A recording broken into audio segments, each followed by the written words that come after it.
প্রিয় ভাইয়েরা, আমি বলেছিলাম যে এক দল খেয়ে গিয়েছে, আরেক দল খাওয়ার জন্য রেডি হয়ে আছে। তো কোনো দল এটা নিয়ে কোনো কথা বলল না। আপনারা এটাকে নিজের গায়ে যে মাখালেন, এটা ঠিক হয়নি। আর এই জাতীয় বার্তা যখন আমরা দেই, তখন যদি আপনি বলেন যে পারলে রাজনীতিতে আসেন, পারলে দল করে দেখান, এটা হইল?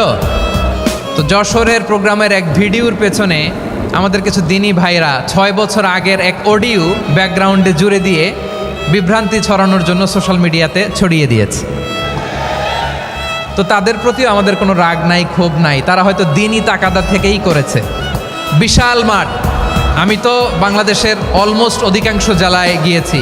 এই এমসি কলেজের ময়দানের মতো মাঠ আমার চোখে আর পড়ে নাই বাংলাদেশ।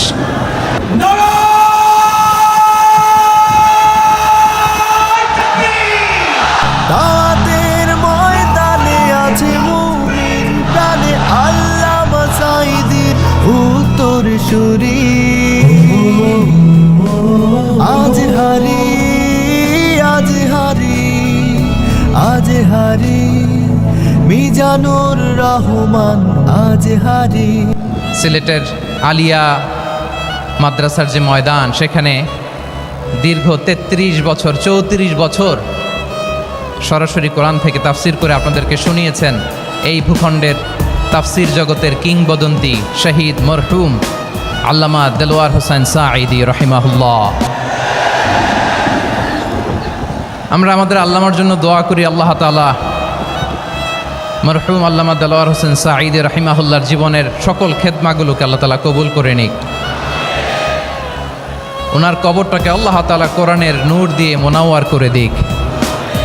আমি আরও সৌভাগ্যবান যে আমি অত্যন্ত নগণ্য ক্ষুদ্র একজন কোরআনের ছাত্র হয়ে কোরআন থেকে যা বুঝেছি, এই কথাগুলো যখন দেশ থেকে দেশান্তরে যেখানেই যাই শোনাবার জন্য লক্ষ লক্ষ দিনী ভাইরা সেখানে উপস্থিত হয়, আলহামদুলিল্লাহ। এবং যারা আসতে পারেন না, এরকম কোটি কোটি বনি আদম পরবর্তীতে সোশ্যাল মিডিয়ার কল্যাণে তারা কথাগুলো শোনেন, আলহামদুলিল্লাহ।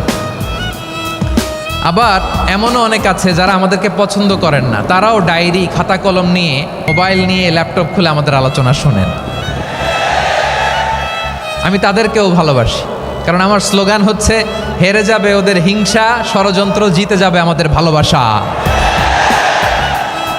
যারা আমাদের বিরোধিতা করে, আমাদের ব্যাপারে ঘৃণা ছড়ায়, তাদের জন্য আমাদের বুক ভরা দরদ আর ভালোবাসা আছে না নাই? কারণ ভালোবাসা দিয়ে যা জয় করা যায়, কঠোরতা দিয়ে তা পারা যায় না। তো যারা বিরোধিতার জন্য আমাদের আলোচনা শোনেন, তাদেরকেও ওয়েলকাম।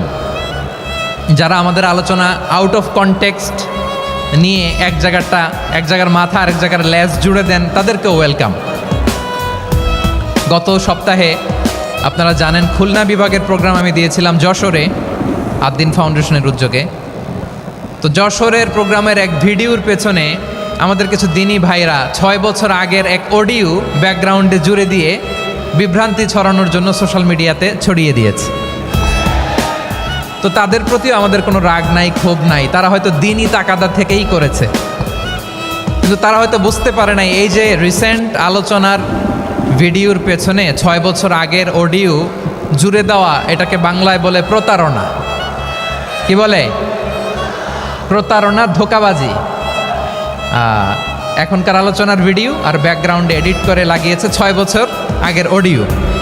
এটারে প্রতারণা বলে, ধোঁকাবাজি বলে। আর বিশ্বনবী বলেন, মান গশানা ফালাইসা মিন্না, the person who deceives us he is not among us. যে আমাদেরকে ধোঁকা দেয়, সে আমাদের অন্তর্ভুক্ত নয়। তো বিশ্বনবীর এই হাদিস তারা মনে রাখে না।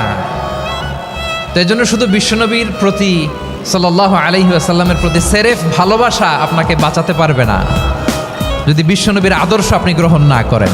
তার জলজান্ত প্রমাণ আবু তালেব বিশ্বনবীকে অনেক ভালোবেসেছেন আলাইহিস সালাতু ওয়াসসালাম।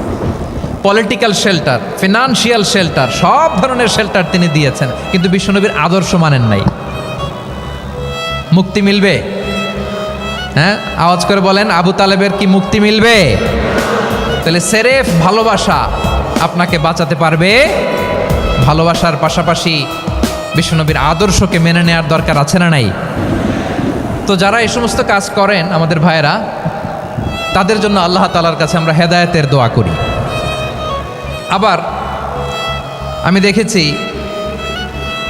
আমার গত সপ্তাহের যশোরের আলোচনার একটা লাইনকে কেন্দ্র করে আমাদের অনেক রাজনীতিবিদ বন্ধুরা অনেক ক্ষুব্ধ প্রতিক্রিয়া দেখাচ্ছেন। ওই কথাকে নিজেদের গায়ে টেনে নিজেদের গায়ে মেখে ওনারা ক্ষুব্ধ হয়েছেন। প্রিয় ভাইয়েরা, আমি বলেছিলাম যে একদল খেয়ে গিয়েছে আরেক দল খাওয়ার জন্য রেডি হয়ে আছে। তো এখানে কি আমি কোনো দলের নাম বলেছি? বাংলাদেশে 48টা প্রায় নিবন্ধিত রাজনৈতিক দল, কোনো দলের নাম আমি বলিনি। কথাটাকে আমি জেনারেল রেখেছি। দায়ীদের বৈশিষ্ট্যই এটা, দায়ীরা জেনারেলি কথা বলে, যার যেই মেসেজ নেয়ার তারা সেখান থেকে নিয়ে নেয়।